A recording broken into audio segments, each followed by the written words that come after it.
Hello and welcome, this is Politique Revolutionary here to you today with Europa Universalis for the Cossacks. So today I will be reviewing idea groups. So I just started Iron Man, no, not Iron Man game as the Ottomans, and I'm gonna give myself ready to tax. So that we have all idea groups available and talk about them. And now we're just stupid powered. Okay. Wow. Apparently texts give you points. I don't know. Anyways, so now we've got choices of idea group. Let's start with administrative ideas. So with the innovative idea group, it gives you prestige decay, mercenary cost, technology cost, possible advisors, reduced inflation cost, monthly war exhaustion, and leaders without upkeep. Innovative is a very good filler idea group, and like if you're not doing extremely constrained admin game, you're focusing all admin and attempting to conquer as much as you can. Innovative is great, especially for militaristic, because of the optimism, technology cost, advisors, mercenaries, stuff like that, and also because they've got very good policy. So there's the modern firearm techniques with quality ideas, 20% infantry combat ability. That is insane. And then there's the modern siege weapons with offensive ideas, which gives you 1 siege and 10% siege ability. So the policies for innovative are just extremely good.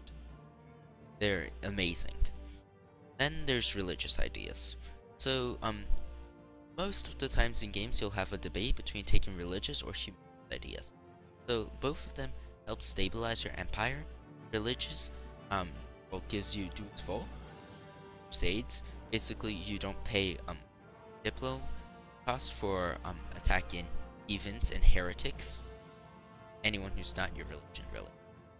Then you get missionaries, ability cost modifier, plus 3% missionary strength, tolerance of the true faith, yearly prestige decay, and missionary strength versus heretics, plus culture conversion cost. Forgot to mention for innovative there's 5% reduced advisor cost. So religious is really good if you're gonna be expanding quickly, and if you want to convert basically all your provinces to your religion very quickly, so that you get the tolerance of the faith bonus. So let's see Adirn. No. So let's see Biga. So it is Sunni, which means because of our tolerance of the true faith, we have -5 unrest, which is insane. So religion. So we have 5 tolerance. So each tolerance you have is -1 unrest. So then with religious we would have 6 tolerance, which means we'll have -6 unrest in any Sunni province. If we're gonna convert all our provinces to Sunni, they're gonna have -6 unrest, which will make it very, very. Then there's economic ideas, national tax modifier, build cost, yearly inflation reduction, very good. Interest per annum, okay. Monthly autonomy change, -0.05. This is very good, basically the equivalent of being at empire rank, feudal monarchy. Land maintenance modifier, okay. Production efficiency plus 10%, development cost -20%. This is pretty good for making money. This competes with trade. The only real problem with it is it's a admin idea group. Also, it has very good policies, as well as innovative. I think all of them have really good policies. Yeah. So not gonna really cover policies. There's people who know about policies than me, so I'm not your guide for policies. So economic ideas very strong. Monthly autonomy change is very good. Yearly inflation reduction very good, but inflation is just a number, really. I just like to keep it down though. So economic is very good if you want to make money, but you could also use trade. Anyways, expansion ideas: colonists, merchants, settlers, recruitment time, diplomatic relations, shipbuilding, trade power, and permanent casus belli against Asian and African nations. Expansion is also very good. I just don't really like it because it's an admin idea group and it gives you like a little bit less for your money than exploration ideas, which actually allows you to explore and colonists, unlike expansion. They complement each other, but you. Then there's administrative ideas. This is probably the best idea group in the game because of this 25% core creation cost. This is huge. So for every one development, you have to pay um 10 admin per development. So this 11 development province, you have to pay 44 because of development. This is 11 development, so because of administrative efficiency, that's why. Probably should have removed text. But normally, this province would cost 110 admin to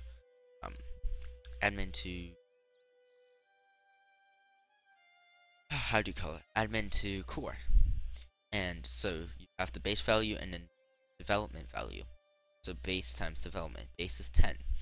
So then with that policy, base to 7.5. But in 1.14, coin costs are multiplicative. So that means if we had our first, so as the Ottomans, we had lets, then that would be multiplied by, say, adaptability and by our admin efficiency. So yeah, administrative ideas, very good because of that. There's mercenary maintenance, interest per annum, available mercenaries, possible advisors, those are okay.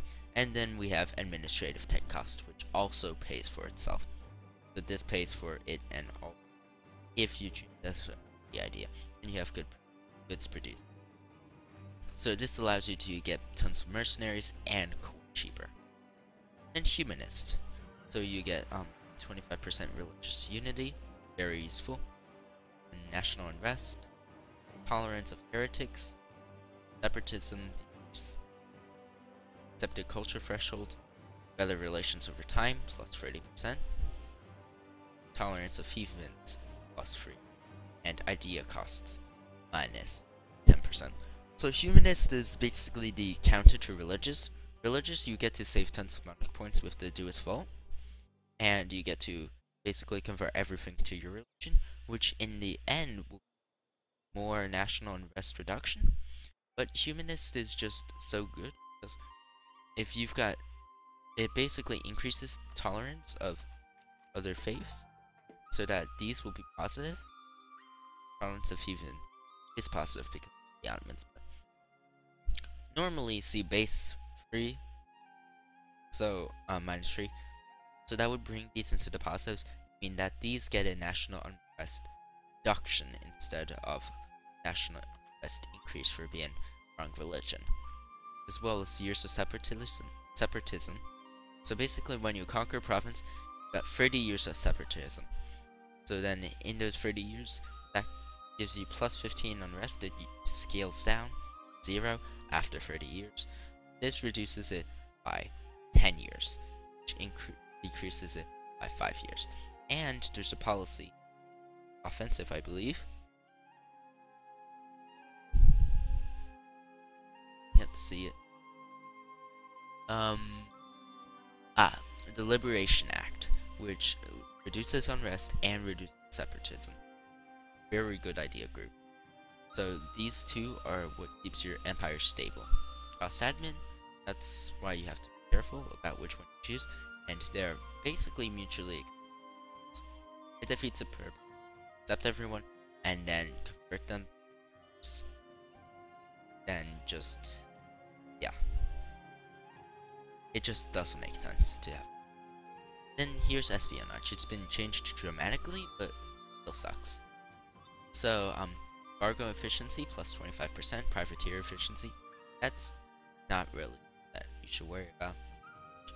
National spy defense, good, but it doesn't really benefit you. Making it easier for you to play makes it harder for AI to play. May sabotage reputation.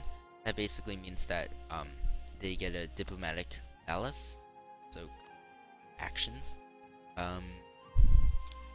So sabotage the reputation between the target and her rivals, enemies, and neighbors. So basically means that they get opinion malice. And then so efficient spies, 5% spy offense. That's a legitimately good idea, but it's okay-ish. Like it doesn't really help the idea group. So shady recruitment may study technologies which that you get to well, if you're, let's say, 2 techs behind, we're somehow 2 techs behind Lithuania. So then we get to study technology, gain a monarch point per category that we're 2 techs behind. It cannot go though. So it's okay. May sow discontent and may agitate for liberty. So discontent is, I believe, national unrest. So discontent. Yeah, that's national unrest.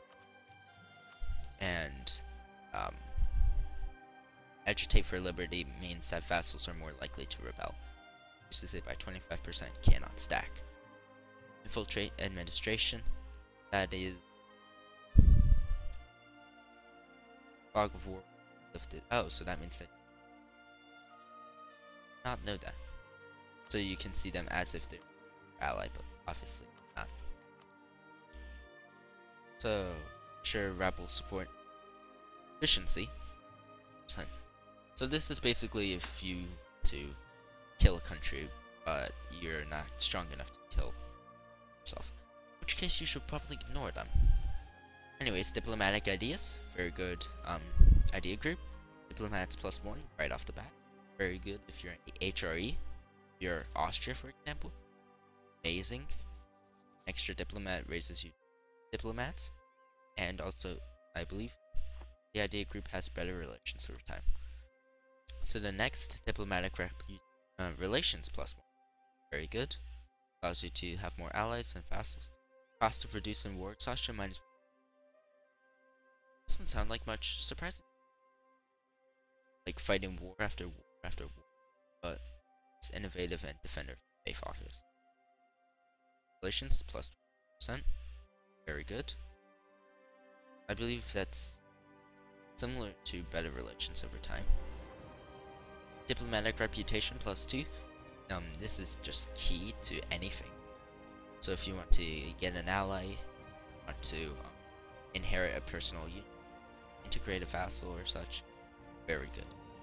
So provincial score cost minus 20%. That means that it's easier to annex country. So if you go to Lithuania and you check their total score cost, it's 158%. That means that it's cheaper. Take off that, so it will be only 118%. Probably not. Probably after. Then diplomatic technology customized. Each set of ideas, administrative, diplomatic, and military, have this idea group that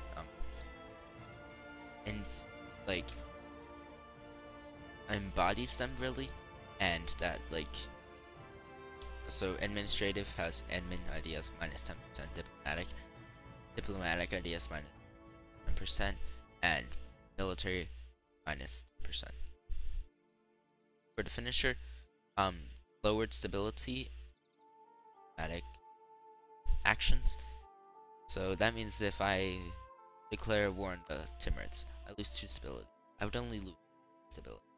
If I break a truce, I would lose less stability. That's diplomatic ideas. As for trade ideas, you get 20% global trade power, merchants plus 1, trade range plus 25%, trade efficiency 10%, that's very good. Another merchant, trade steering plus 25%, and caravan power plus 5%. Another merchant. You get free merchants from this. This basically allows you to, if you're playing the colonial game, get to have a merchant everywhere, conquering, get a merchant everywhere to gain tons of money trade. I like traded. I think it's underrated in the eyes of many. Then exploration. This is what you need to colonize. Unless if you shows here, but Norway in their national ideas, they have a national idea that allows them to have a colonist and recruit. And Russia / Muscovy can't see now for some reason I found, but they get to discover adjacent provinces and colonize. But unless if you're specific countries with national ideas, need exploration to colonize. Colonists plus 1 right off the bat. Quest for the New World, you get to recruit and conquistadors. So those are the leaders that allow you to explore Terra Incognita. Then there's global settler increase plus 20. This is just insane. So let's take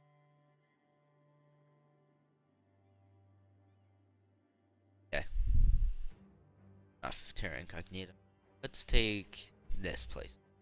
So for any colony, you need 1,000 settlers to get in order to reach the city. So let's just take this quick demonstrational purpose. Take a colonist. Policy. Just say, okay, take Fana.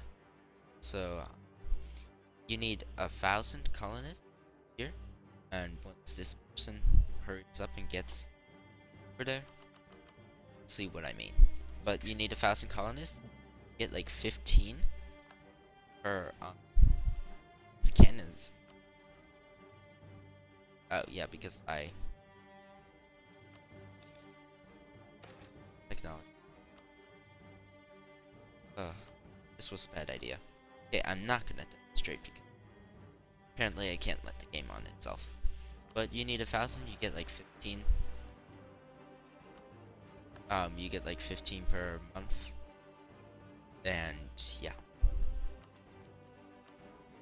There's maritime ideas. This terrible idea. Like as bad as espionage. So you get yearly army navy tradition. It's completely useless. Light ship compatibility, okay. Global ship repairs plus 20%, okay. Land naval force limit, just bad. Ship cost -%. Naval 2 and blockade efficiency.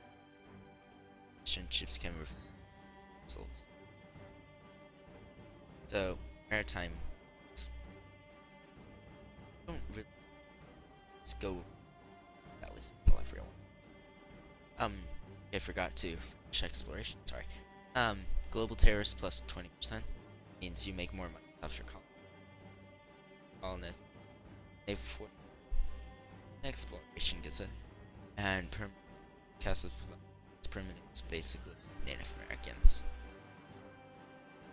Okay, influence. So this is the alternative to diplomatic. You want to annex lots of vassals. So income from vassals, time to fabricate. Really get quadrupled the time to fabricate a claim discovered.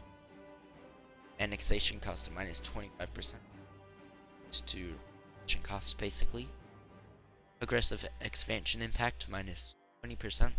Very good, equivalent to being actually. Basically, coalition, that's easy. Diplomatic reputation plus effecting diplomatic ideas. Diplomatic relations and travel envoy time. Travel envoy time don't care much for. Diplomatic relations always useful. Vassal force vassals and unjustified 50%. And justified demand to provincial score cost. Anyways, now to military ideas. Aristocratic idea. This is a pain. Absolute pain. So, got, well, if someone else takes it, not if. So, cavalry cost, cavalry compatibility, very good for Poland, Hungary, most Eastern nations. And this is what's a pain. Hostile core creation cost on this is 50% income from vassals. So let's take this. Take S. No, let's take Wallachia. Say Wallachia. We conquer Wallachia, and they have that. So cost 96 again. So it should be should be 204 because of relation traditions. That's 50. Add another 50%. Double. 320 admin to core 1 profit. That's of course at base cost, not counting admin efficiency, which I have because I'm at Tech 32.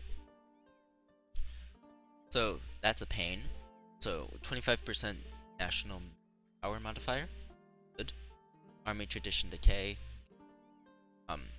Diplomats +1.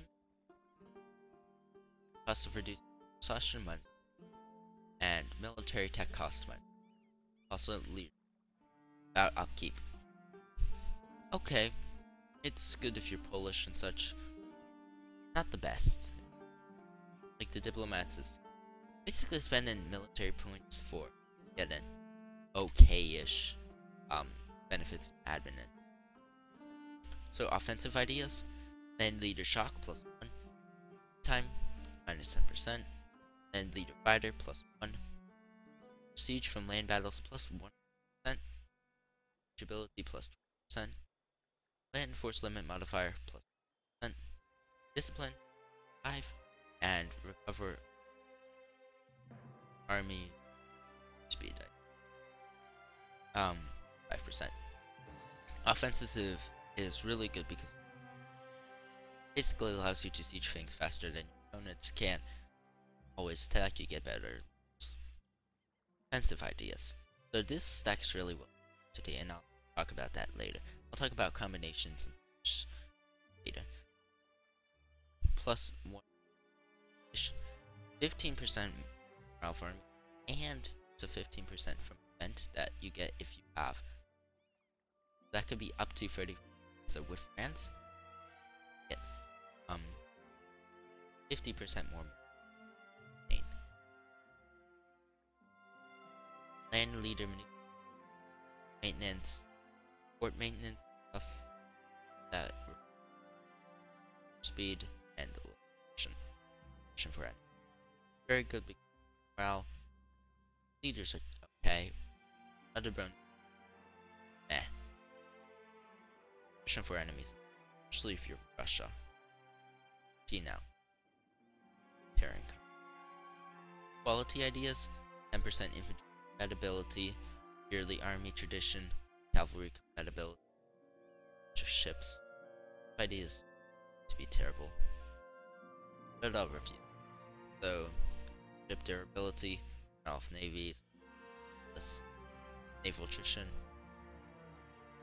artillery compatibility, amazing, and discipline, especially at the end of the idea. Have artillery.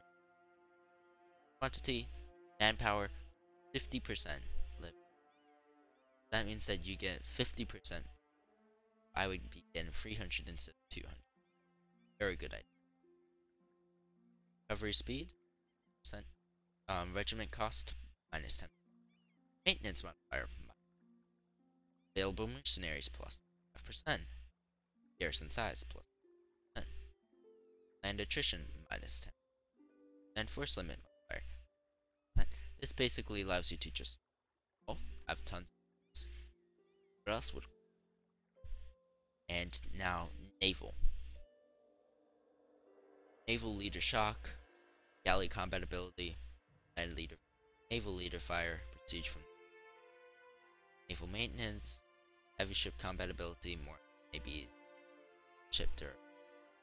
Basically, combination of merit. Bad. You don't want it. So then, which idea groups work? Combination. So innovative offensive works very well because of policy, and innovative quality is very well. In addition, defensive quantity allows you to attack troops and more, allowing you to attack wipe really often. Administration.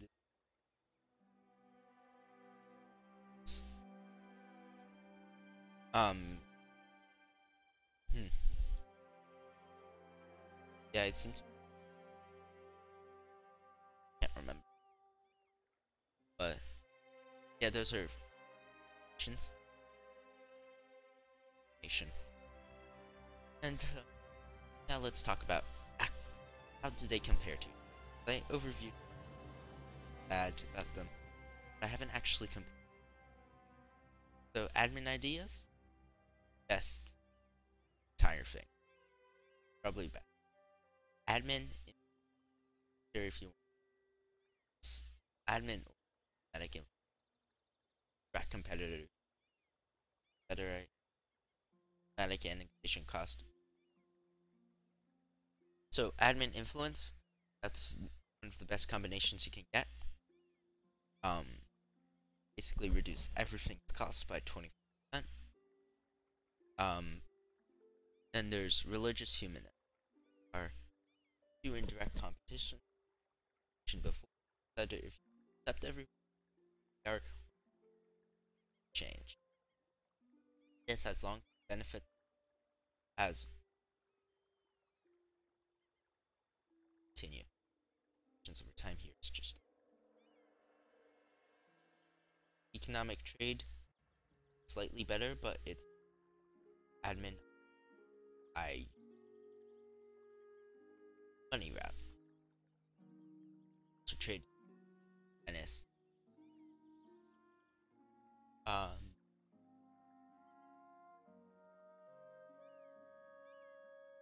Defensive quality.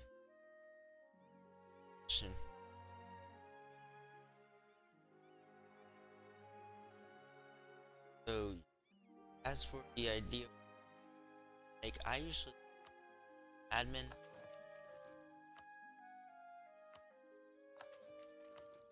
humanist, offensive, defensive, maybe even quality. Not really quantity, maybe sometimes, but military idea, just take offensive. Here I usually take exploration if I'm gonna do conquest or anything else. So exploration here if you're doing world conquest, colonizing, stuff like that. Otherwise, trade, economic, innovative, something like that. I'm just gonna take trade for the sake of it. And then I just take free military ideas, because that's the end of the game. You'll need these points to start coins. So let's say offensive, city, quality.